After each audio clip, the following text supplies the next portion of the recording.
What is up, guys? Welcome back to the channel. It's always a huge thank you for coming back. We really appreciate you.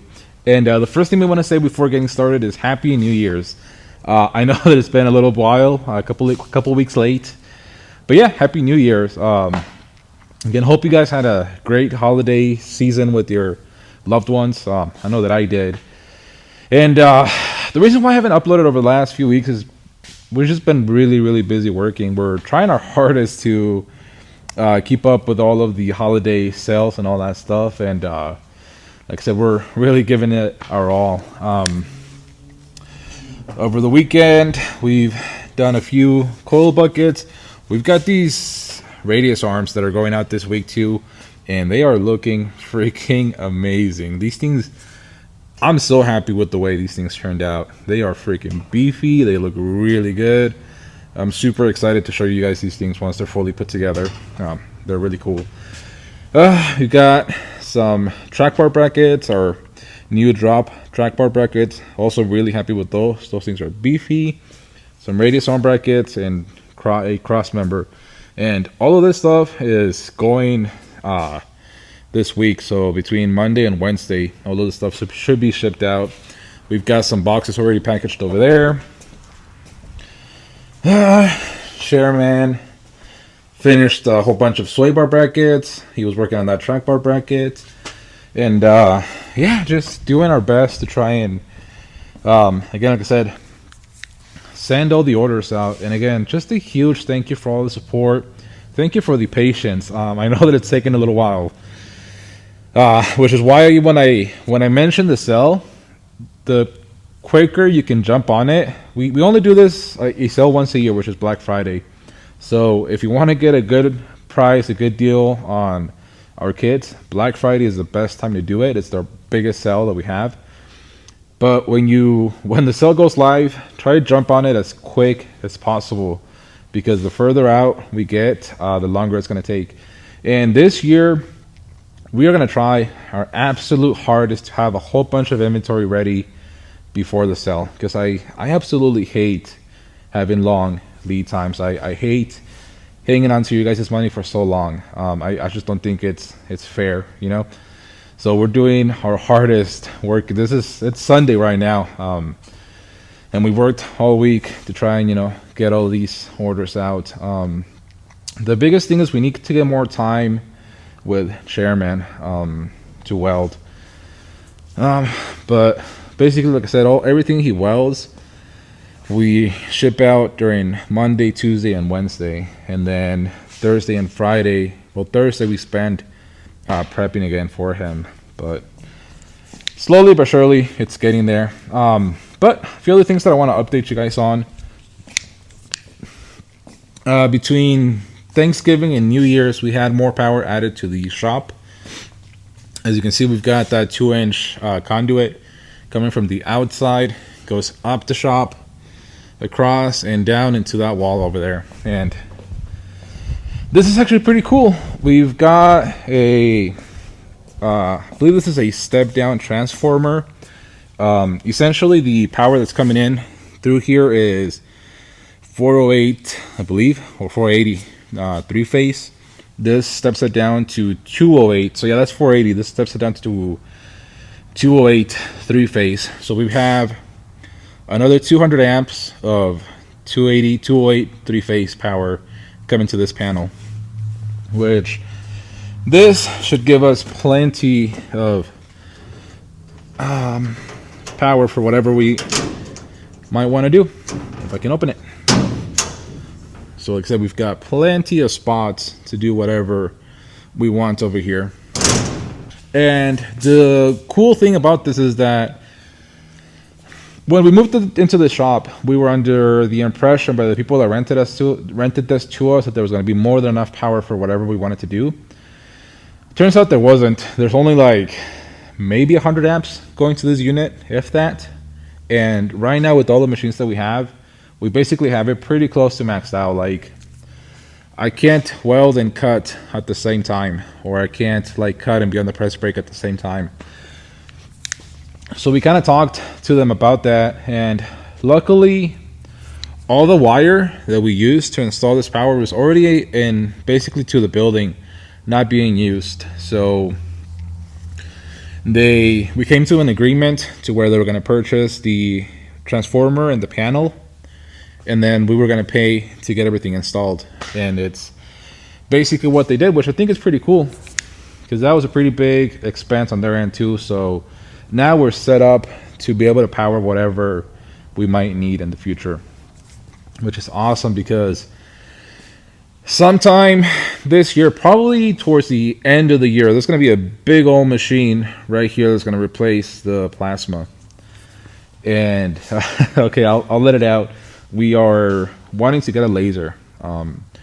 Basically, I want to have the best quality possible, and I'm actually really happy with how I have dialed the plasma table, but I know that it could be better, and I know that production could be better. So we are kind of taking steps, getting quotes to try and find the best deal that I can on a laser. Now, I have been thinking about importing it myself, like I did with that press brake. Actually, that company makes lasers too, so I've been talking to them too about it. Also, we've got our logo on it, which looks so much better. I actually just did that today.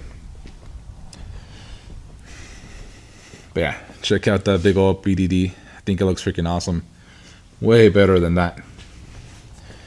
But anyways, like, they make lasers, and I've been talking to a couple other companies that make some good lasers, and it's a lot cheaper importing it myself. The problem with that is that machine wasn't a big deal importing it myself, because I already know how to run them, you know. It's pretty simple, honestly. It's just learning the machine and programming of it. Getting a laser, that's a whole different level of difficulty, just from setting it up to actually learning how to run it and how to do all the parameters in there to get it running, cutting properly. So I'm trying to find a company that will basically import it for me and then be able to train me and set it up, which is, again, pretty expensive. So hopefully by the end of this year or so, we'll be able to have one of those things here. And like I said, it'll really help with our quality, which is the number one thing that I want it for, and then with production, and it'll also allow us to take on different jobs too, which, again, super excited about that. But that's pretty much it as far as the shop goes for updates. I also want to update you guys on Dirty Girl. We have it officially sitting under its own weight. The jack stands are out of it, and it's like I said, on its own weight. It is on the axle stands, but it's all on the leaf springs, which is freaking awesome. Also, if you guys didn't watch the video where I built these things, I'm super happy with the way they turned out. They are freaking beefy. I did go a little bit overkill with the casters, but it's awesome that we can actually move this whole truck on those casters. And again, we built these things so that it can simulate, I believe, from a 33-inch tire is the smallest we can simulate, up to like a 40-inch, or I actually think bigger than that, because right now it should be at about a 37, which is what these tires are going to be. Now, as far as the hangers, those things are freaking beefy. Like, they are freaking stout. We built them out of 1/4 inch, and then I tried to figure out the best way to make these things super, super strong. So what I ended up doing is, like, this bottom plate, the bottom flange of the frame is one piece that comes up, bends up, and then back down to be, I guess, the inside side of for the leaf spring. And then we left all the space so you can put your nut there on your bolt and, you know, use your tools, and it should make it pretty easy. And the top plate welds to this plate here on the frame, and then we've got some gussets like this on both sides. And like I said, this is a very, very strong, very, very beefy bracket. The rear bracket is also pretty stout. I'm pretty happy with that thing. And then both of them have adjustment holes on it. The front one has 3 sets. That actually positions your axle.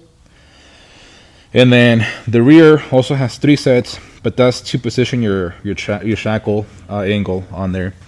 And I'm still thinking about maybe making my own shackle for this thing, but I'll see once we figure out how it's at actual ride height, which is actually right now pretty close to where it should be. We added some weight to the frame to try and simulate the bed, and it's pretty close. I'm pretty happy with it.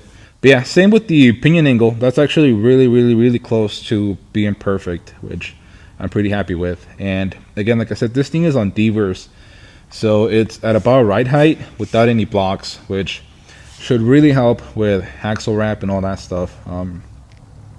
Again, pretty happy with this thing, with the way that it turned out. Definitely a really stout setup. So the next thing we're going to be working on this thing is getting the king shocks positioned wherever we want them, which I'm thinking probably like right here on the outside of the frame, basically between the frame and the leaf springs right there, because there's actually quite a bit of room for them right there. So I think we're gonna have one right here on this side and another one on the other side over there, and I think it's gonna be perfect. We are gonna have to do new brackets because the ones on the bottom are basically right in line with the frame, so we're not gonna be able to use those. We're gonna cut those off, build our own, and install them right there and right over there. And again, they're gonna be pretty freaking cool. Then once we have the shocks figured out in the back, then we're finally gonna move to the front and start doing the coilovers and all of that stuff, which that's gonna get pretty interesting, honestly. Just because there's a lot of things going on over here. One being that the frame is way narrower than even an OBS.